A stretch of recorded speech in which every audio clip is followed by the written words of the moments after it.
আমরা রাজশাহী জেলার অন্তর্গত পুঠিয়া থানায় অবস্থিত বর্তমানে যে মন্দিরে দাঁড়িয়ে আছি এই মন্দিরটির নাম ভুবনেশ্বর শিব মন্দির। এই মন্দিরটি 1823 খ্রিস্টাব্দে পুঠিয়া পাচানি মহারানী ভুবনময়ী দেবী তৎকালীন 3 লক্ষ স্বর্ণমুদ্রা ব্যয়ে 7 বছর সময় লাগছিল নির্মাণ করতে।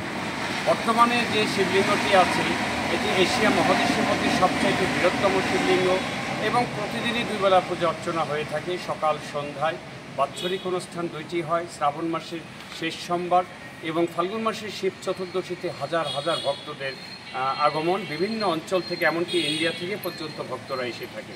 আমাদের মন্দির খোলা থাকে সকাল 9টা থেকে বিকেল 5টা পর্যন্ত। বর্তমানে এই মন্দিরগুলি গণপ্রজাতন্ত্রী বাংলাদেশ সরকারের প্রত্নতত্ত্ব অধিদপ্তরের অনুকূলে। আমি লিটন দাস, অ্যাটেন্ডেন্স, পুঠিয়া শিব মন্দির, পুঠিয়া রাজশাহী। ধন্যবাদ। হরে কৃষ্ণ। হরে কৃষ্ণ। জয় শিব শম্ভু।